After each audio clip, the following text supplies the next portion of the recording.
Hey, this is BJ. Thanks for listening to our show's podcast. If you're a fan of all things geeky, you should check out my other podcast, BJ Shea's Geek Nation. We have new episodes every day, and you can check it out at bjgeeknation.com. Your driver's license is important so you can get back and forth to work, get your kids to school, and back and forth to daycare. If your license has been suspended because you can't pay your tickets, you can't do any of those things. Let's talk about Chapter 13 bankruptcy. You may have heard the tickets cannot be discharged, but they can be dealt with in a Chapter 13 case. Why not come in for a free consultation? The chapter you choose will make all the difference to your getting back, legally, on the road. Let's design a plan to pay off your tickets and restore your license immediately. I'm attorney Travis Gagne. Please contact me today at choosetherightchapter.com. That's choosetherightchapter.com. 99.9 KISW, The Rock of Seattle.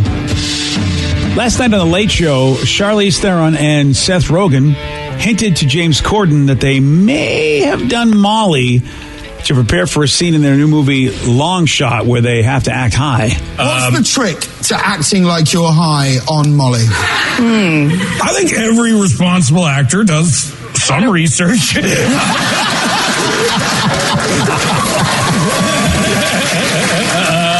Not too much, but some. Just enough to know what you're... Not an excessive amount of research, but enough research just to know what you're portraying. Listen, it's only fair if you're asking people to go and spend whatever it is these days to go see a movie. Movie tickets are expensive. We did it for you. Exactly, yes. Just so you all know. And you're welcome. You're welcome, yes. We did not want to. A lot of hugs being given out on that set. Yeah. I hear the movie's fantastic. It's like a really great comedy. It's getting good reviews, and it was out this weekend. Huh. Yeah. I don't even know what this movie's about. It's about Seth Rogen and Charlize Theron. Oh, thanks. It's like, I think Are they doing Molly in it too, Yeah. BJ? There you go. What else do you need to know, buddy? Like, I think she was his childhood babysitter / crush, and then she's now in politics, trying to run for president, and so she hires him kind of out of feeling bad as her speechwriter so she can seem more... just to have more in common with the common people, if you will. Oh, I think he knows what's up. I want to see this movie. You can, you're a big girl now. I know, I just got adult stuff to do. Yeah, there is that. I would go to the movie. Yeah. I will see this movie probably on demand. Yep. Yeah, that kind of a thing. This is a definite on-demand type But of I mean, film. I hear good things about it. So 83% on Rotten Tomatoes. That's good for a comedy. It's certified fresh, and 72% of the people like it. I'm happy for Seth Rogen and Charlize. And part of me is getting a feeling that maybe they're having fun on the set, like during the interview. Because I mean, I'm reading an interview. Apparently, like she did an interview with Watch What Happens Live, where she talked while her mom was there and admitted that she did like a bunch of drugs when she was younger. Drugs like Molly, acid, mushrooms, and cocaine. So she already knows what it's about. Yeah, so it's not like she had to tap in. I got to imagine Seth Rogen's probably done a lot of crazy stuff. Yeah, I could be wrong, but yeah. I wouldn't put it past Seth to say, well, let's see what we got to do today. Dude, that'd be fun. Doing some Molly with Charlize Theron. I've never done Molly, but with Charlize Theron, who cares? It'd be good times, right? Well, I hear it's a happy drug. It's a feel-good one. Yeah, so I wouldn't mind doing it with anybody at that point because it'll put me in a good mood. Giving Seth Rogen some back rubs, BJ. If I'm in a good mood, why wouldn't I? Right? I don't know if I could handle you on Molly, man. I'm just being like the angry aggro guy, like yelling around, and if you're just like hanging around feeling it, that's going to creep me out. I think BJ would be no different than when he's drunk. Yeah, because I'm a happy guy when I'm He's chatty and he's super nice. Yeah. He's worried that he would be touching Rev's beard. Yeah, a little more touchy-feely. That's the thing. Well, it's not like he's going to like start dry humping a wall or something We like that. don't know. You never know, Steve. I guess you don't. Okay, guys. BJ, thanks. I have faith in you. Thanks, I thought buddy. you would do great on Molly. Thank you. You're welcome. Decaf coffee winds him up and makes him crazy. I can't imagine Molly. I'm not going to touch people. Yeah, I know they don't want to be touched. Meth. You'll probably want to touch people. Yeah, You'll want to. You just may or may not. You'll be huggy. Well, I mean, look, there's people I want to touch right now in my life. I don't. Danny. Wow. Yeah, Weird. that's right. Because Danny, it's the big boundaries. You guys could hug. Yeah, There's this whole console between us. He can't reach me. that's what it is. Oh, he'll climb it. I know. Weird. Oh, I'll climb it. So Molly show. All right, so That'd be a terrible idea. Yeah. why not? Because it'd be the dumbest conversations, and we'd think about having like the most profound conversations. Oh, I love I those guess kind it of sounds exactly conversations. like what we do now. Yeah, so it's nothing's pretty much different. that, yeah. I've been part of those conversations. They've been stoner conversations. Yeah. But when I've been at some seminars where they've decided, hey, we're going to introduce, especially some of the ayahuasca kind of, when we were at some of the meetings and gatherings we had, they were the greatest stoner conversations ever. I'm sure they were stupid, but they were fantastic. Oh, it's a moment. I mean, you think about any of those like hallucinogenic type things. You have these conversations that are so deep and like you're talking like in depth about the just the beauty of this rock and how he could feel. Not that I've ever done this. No, not at all. You can feel it beating in your hand, and like this rock is a living being, man. Or how God is looking down upon you, just laughing and smiling because you're this little creature that ate some, We're getting closer. We're getting closer to that. Denver's voting on hallucinogenics, man. Are they? Yeah, to legalize. Joe Rogan, of course, is like, yeah, people. Joe's big into what is that DMT? Yeah. I don't even know what that is. I mean, I know he talks about it, but it seems like it's pretty heavy stuff. Yeah, I mean, because he talks about the great effect it has on human consciousness, which a lot of people feel the same way about ayahuasca. So I'm Joe and I, it's amazing. I never thought I would be so like agreeing with certain things when it comes to Joe Rogan. When I first saw Joe Rogan hit the scene. Oh yeah, yeah. Who would have ever thought? I mean, I think he's just evolved over time, and became this. I mean, obviously, he was never like a jerk or anything like that before that, but it just seems like he's just kind of opened up his eyes, and maybe it's because of certain hallucinogenics that have made him be a lot more willing to hear all sides of the story. Yeah, I can appreciate that, no doubt about it. And I would have thought it was us. Denver's beating us again to being like the coolest state if they get this done. Well, we've been to Denver. It's debatable if it's cool. I agree, but maybe I heard it's gotten better. You know what I heard is that we were in the wrong area. Oh, because I've talked to some buddies that are from Denver, or some of my college buddies that have moved to Denver. That stinks. And I started describing what our experience was like. Oh, you were probably in this area, and I don't remember where we were.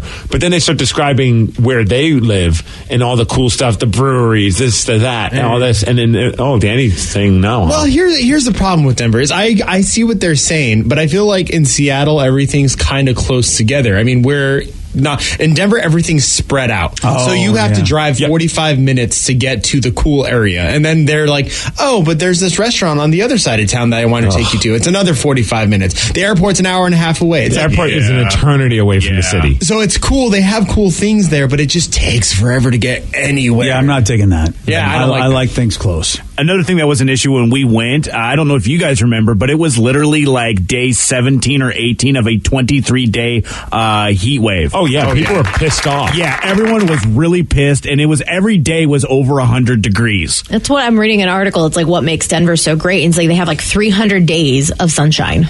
Well, it's the same with Albuquerque. It's high desert. So you get the 300 days, but then all of a sudden you get a lot of dumpening there where it's literally just snowing for days on end. Yeah, but we can't compare Albuquerque to Denver because Albuquerque's got, that stupid Dion's. Yeah. Well, I'd rather eat at Dion's than go to Denver.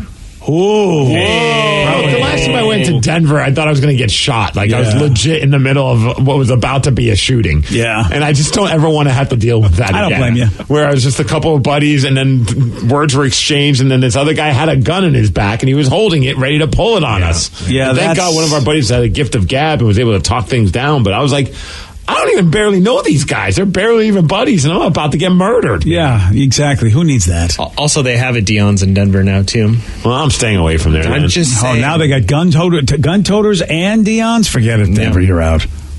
So I love how BJ called Denver a state and nobody noticed. Yeah. It's a great state, right? Yeah, sure. Denver's a great state. And to go back to mushrooms, somebody said, my buddy and I, we recorded ourselves on shrooms. We legit had a conversation where we weren't even saying words. Oh. Huh. Yeah. Someone says Seattle is awful now. Well, kind of feels that way sometimes. We're awful now? Well, it's just so expensive, man. Oh, well, yeah. That's what happens when you get a cool city. I mean, Seattle's got a lot going for it, which is why you're paying money. Who's going to Denver? Nobody. Danny. Yeah. There's a lot of people going to Denver. Oh, yeah? Our friend Jolene. Yeah. She's there now.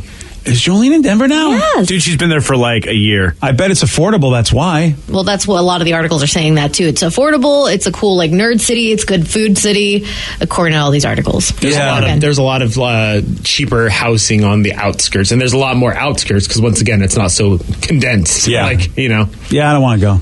All right, then don't go. I'm not doing Nobody's telling you to go, man. And I disagree that Seattle's awful. I know it's expensive, but you don't have to, this is why it's a great city. I mean, you got to pay. You got to pay to play, baby. Oh, is that what you got to do, you baby? You got to pay to play. That's what you got to do. You want to live in a cool city. Yay. Well, you can move, Vicky. Get the hell out now. That's why I'm moving and buying a house like 50 minutes away. Well, see, I'm used to that because Steve and I are both come from places where you've always had to do that. I'm bitching about the prices too, man. Don't put me on your side. Well, I think it's ridiculous what they're charging for rent here in Seattle. I agree, but it is. I mean, it's a cool city. It doesn't matter. It was a cool city back in the early and late '90s when it wasn't this expensive. Yeah, it wasn't as cool. They're just putting a lot it was of cooler. I say right now. Really? I hate to sound like I don't want to be that guy. You are that guy. We're giving you permission. Seattle was so much cooler in the late 90s. Oh, boy. So much cooler. The music scene was great. There were clubs to go to. Boy. What? I'm saying I know, you right sound now. like that guy. But it wasn't overrun by the dot-commers. Gosh, I know I sound You like... do sound like that guy. I The do. old man. Dude, I don't care. I'm not hating on you, Steve is because usually I'm happy, so but his jealous. face is old man on grumpy face. Bro, it's ridiculous. It's way too expensive. Yeah. You used to be able to live in a decent place, get a studio apartment for a price. It was... These kids. You could walk around. There was like awesome vibes everywhere, music and arts and things like that. Not a bunch of people staring in their phones, worrying about their freaking .com upstart. Phones. That's what I feel like a lot of the businesses are just like those computer businesses. Where's the art? I'm telling you right now, I know. little bastards with your .com upstarts.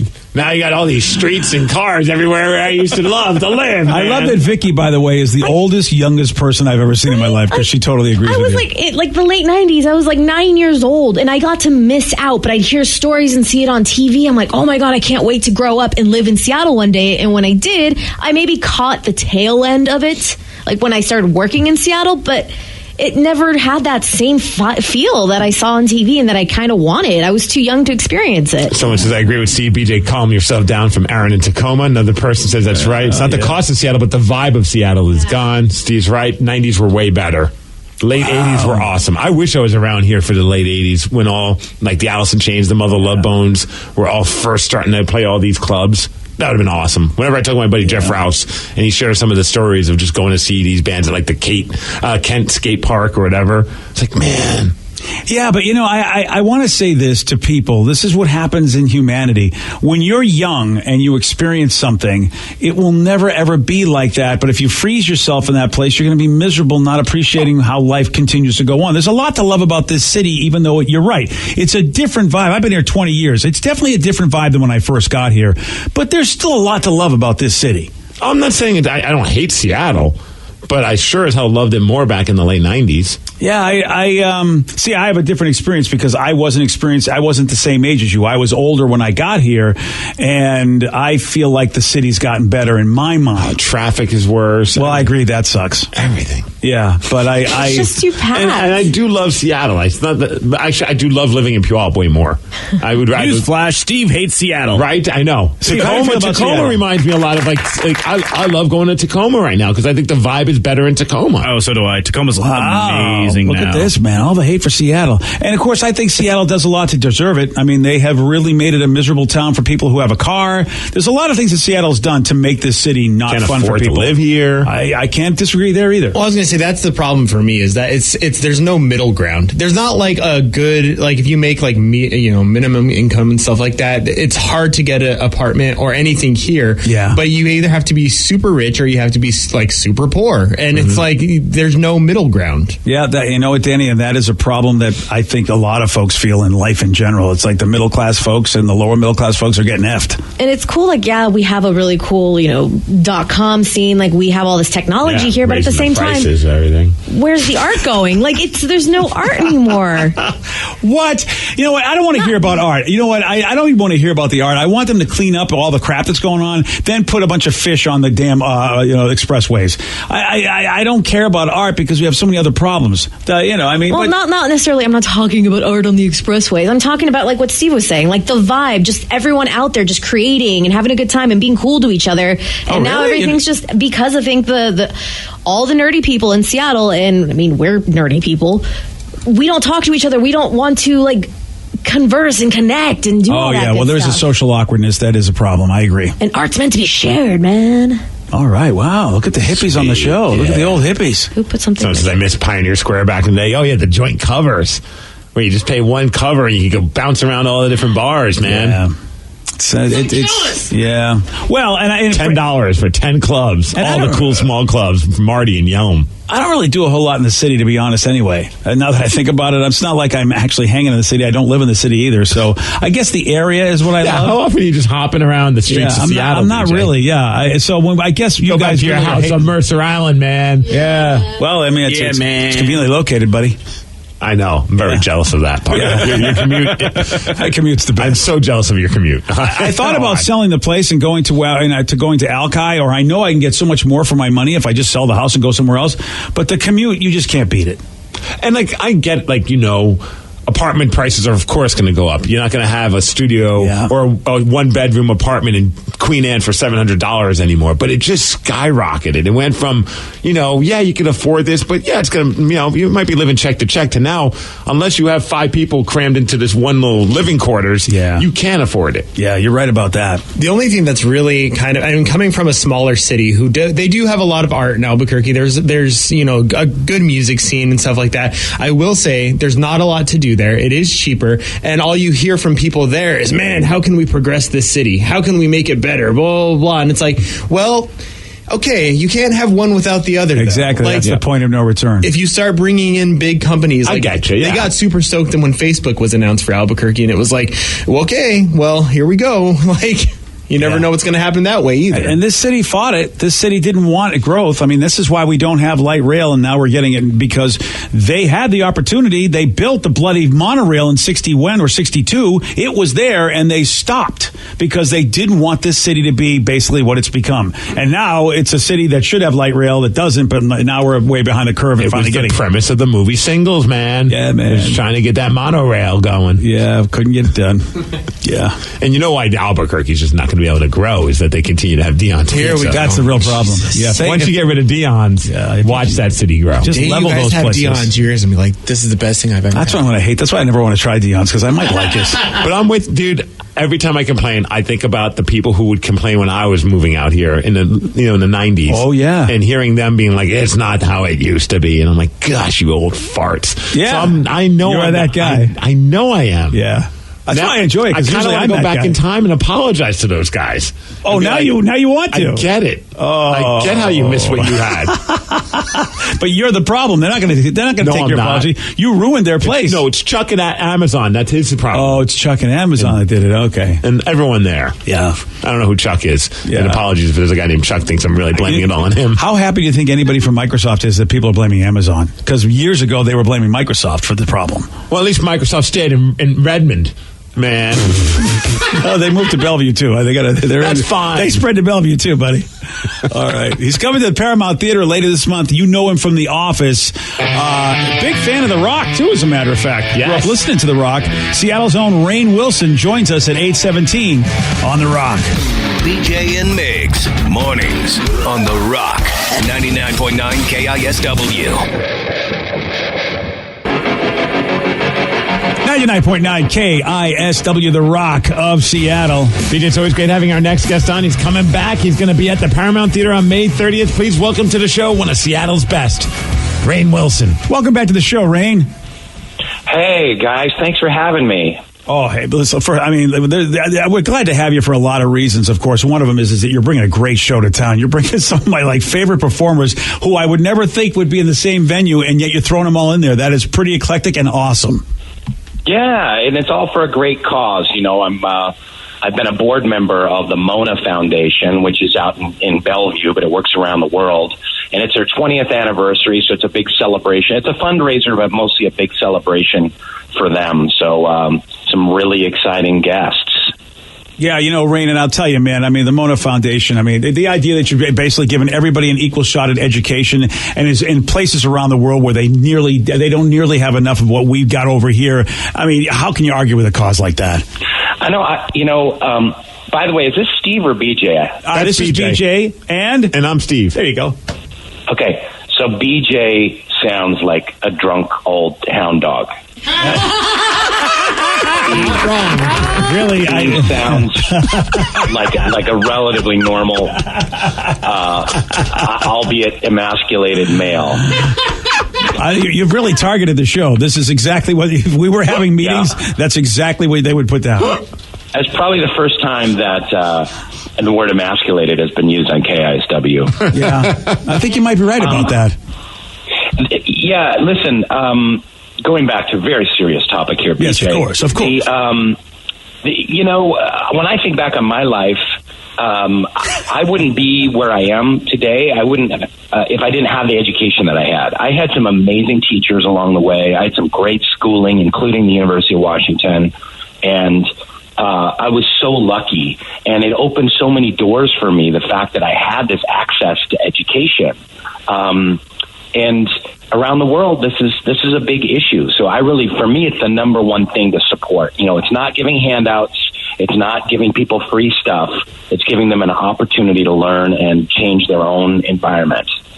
Yeah, and like you, Rain, I feel very grateful for the fact of the things that I've had in my life that have made me this drunken hound dog of a success that I am. That you're absolutely right. Yep. So you got to give back. A face for radio. Yeah. And we've got Joel McHale is joining me. Yeah. Another one of Seattle's best. We got Chris Ballou from Presidents. Yep. And Michael Franti is going to join us as well, and some of Spearhead. Yeah, so it's like Michael Franti and Head. So, how did you? Now, I mean, the other guys. It's obvious. Do you have a friendship with Michael Franti? Because I love his music, and that's the one thing that surprises me that you guys that he's all part of this.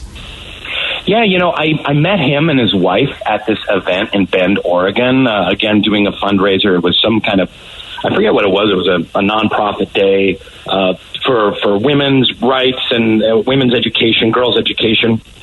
And him and his wife were so cool, and we hung out a little bit. And I love his music. I'm not so into like the whole jam band scene, but I think Michael Franti's he's kind of like a contemporary Bob Marley. Just a great spirit, bringing people together. And he said, listen, man, anytime you're doing, nonprofit fundraising stuff or a good cause, I'm there. So I took him up on it. That's awesome. It's going to be a hell of a show. And again, if you want tickets or information, just go to stgpresents.org. It's May 30th. Rainn Wilson and friends at the Paramount Theater. And like you said, Joel McHale, Chris Ballou, Michael Franti, and so much more. And it does benefit a great cause, the Mona Foundation. And you mentioned music, and you mentioned how much of a jam band scene type of a guy growing up in the Seattle area. What was your go-to? Were you a fan of the Seattle music scene, and do you have any memories from that? I left Seattle when I was 20 years old in 86. So I left right before grunge. Literally seconds before grunge hit. I mean, I'm sure there was some Mother Love Bone basement concert going on at the time when I left, but it hadn't broken out yet. So I wasn't even aware of it. And then later, when I discovered Nirvana, and whenever the hell that was, then 89, 90, then it kind of dug into the whole Seattle scene and got really into it. In fact, I got to see Nirvana live on their last concert in New York before they left the States, before Kurt passed away. And so I love the scene. But basically, I was this nerdy Seattle kid, and I grew up listening to KISW. And one of your competitors, who will not be named, KZOK,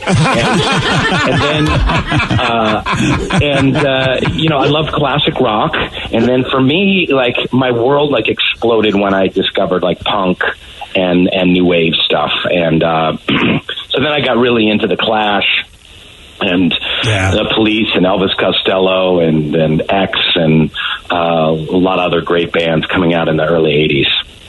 Yeah, and we're talking to Rainn Wilson. Rainn, I would love to just quickly just say, man, I really, really dug your portrayal of Harry Mudd in Star Trek Discovery. It's an iconic character from the original series, and an old guy like me that watched the original series when it was live on NBC. It's not easy to go, okay, I'm going to do this, and hopefully everybody's cool with it. But, man, it was so much fun, and it's such a great performance.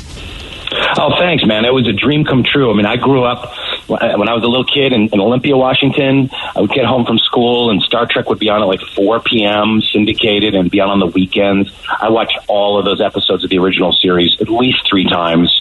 And so when people come up to me now and they're like, oh, I binge-watched The Office, I've seen it 8 times or 12 times or whatever, I relate, because I would binge watch Star Trek. That was my show. Oh, and so that must have be on it. Whoa, yeah. So I didn't realize that you were that big of a fan. That had to be insane. Yeah, it was nuts. I mean, I got to sit in the captain's chair. I got to shoot a phaser. Yeah. I got to get beamed up. You know, it was. I was like a constant orgasm.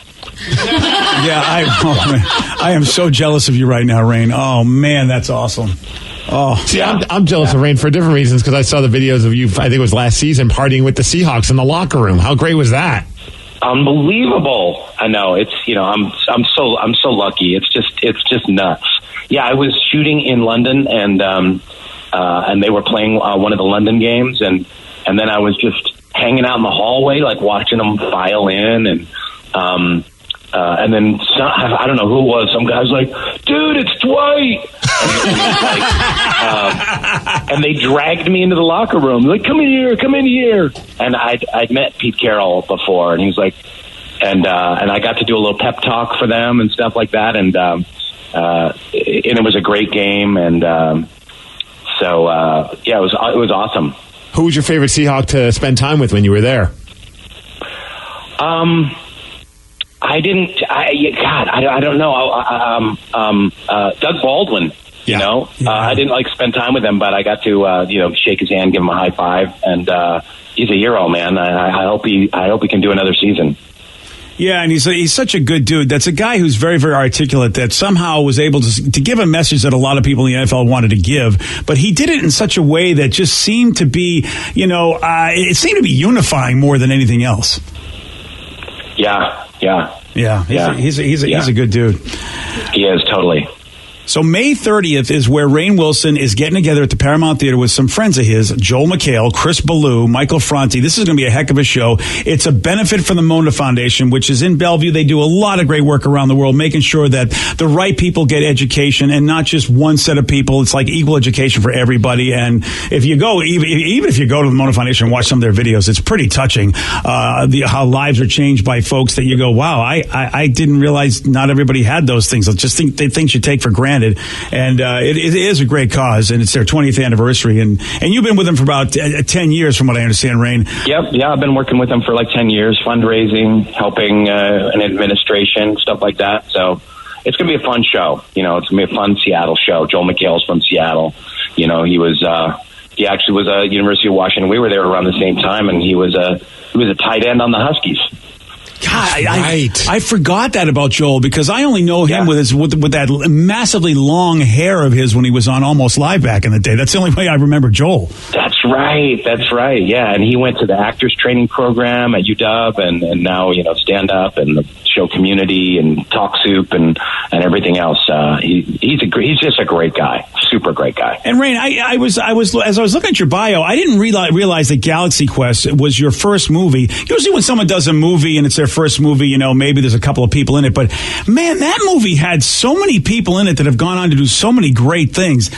Did you guys realize you were working with that talented of a cast when that was your first movie? Oh yeah, man, totally. I was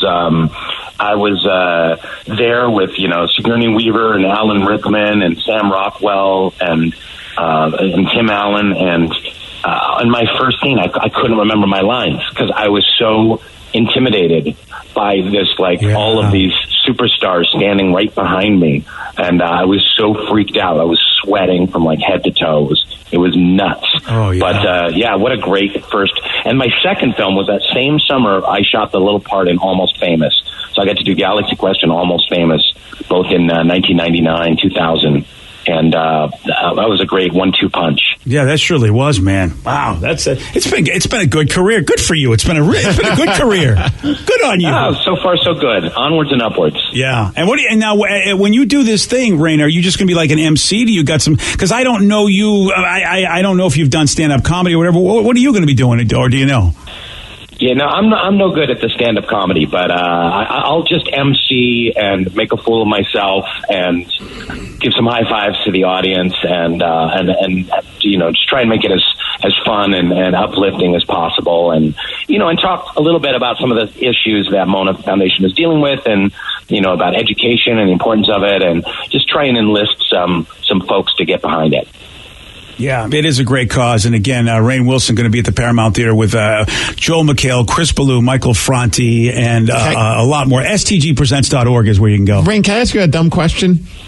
Yes. Okay, so like you talked about the Seahawks when they say they were freaking out because like, oh my gosh, Dwight from The Office, and I know that Billie Eilish, who's an incredible artist, singer, songwriter, that is the ultimate Office fan. Who's somebody that you were most surprised about being a big fan of yours, and what was that experience like when you met them? Well, I will tell you that early on in The Office, I mean, season 3 maybe, I went to some dumb Hollywood event like Esquire magazine's, Best Dressed Person of the Year award or something like that. And I used to kind of go to some of those. I don't go to those things anymore. And Kobe Bryant was there. And from across the room, I kind of spotted him. It was like, 50 feet, 70 feet away. And he was like, same thing. He said, no way, it's White. And he had everyone be quiet. He's like, shh. And he kind of pushed everyone away. He's like, come here, man, come here. And he called me over and gave me big hugs and, he was the biggest Office fan. So that was really awesome. That is awesome. Yeah. And Rain, everybody has a fanboy moment. And of course, with a show like The Office, like Steve said, a lot of people could obsess. A lot of people could have that fanboy moment where they're just sweating. How about you? Have you been in a situation where you were like, oh my God, I can't believe that person is there, and you had your fanboy moment? Yeah, that happens to me a lot. I don't really care about meeting actors. I mean, there's Julia Roberts or George Clooney or whatever. It's like, okay, whatever. But when I meet my musical heroes, I got to meet Mick Fleetwood, and it was oh, holy crap! Oh my God! And I get tongue tied and I don't know what to say. And because for me it was music. Growing up, those were my heroes and legends, and so I just get so excited meeting those folks. Yeah, man, it sounds like musically you and I were listening to a lot of the same stuff. That's pretty wild. And Mick Fleetwood would be a guy I'd sit there and I would just, I'd be like that Chris Farley, but on Saturday Night Live, I would just say exactly. It would be. Well, I tell you what, Rain, I gotta hop off the phone now. Thank you so much for having me. Yeah, definitely, Rain, and we're happy to have you as well. And again, appreciate the call, Rain. You take care. Okay, thanks. Thanks so much. You're very welcome. And again, Rainn Wilson and Friends, Paramount Theater, May 30th. Joel McHale, Chris Ballou, Michael Franti, and more. You want tickets? It's for a great cause. The Mona Foundation. Just go to stgpresents.org. Yesterday, our boy Steve did get this one wrong. On what number is the decimal system based? Dewey. No. Oh. 1. No. 0. No. You were close. You had the 1, you had the 0. Put them together, Steve. That's right, you old drunk hound dog. I know. That's awesome. Can I have that as a drop? I need that. That's how I wanted to be introed that way forever. It was random. It was very random. Assessment of you ever. But you know what? I loved it. At least he said you were normal. Yeah. Ish. Yeah, ish. 206-421-ROCK. Today's podcast was brought to you by Travis Gagne, bankruptcy attorney. He's here right now and has agreed to answer more of your questions about bankruptcy. Here's another question from a listener. I'm getting my wages garnished. Can bankruptcy help with that? Absolutely. One of the big reasons people file bankruptcy is because they have a judgment or a lawsuit against them, or their wages are getting garnished, and so they can't pay their other regular ongoing bills. People sometimes think that you can't file bankruptcy once they have a judgment against them or once a garnishment has started, and that's not true.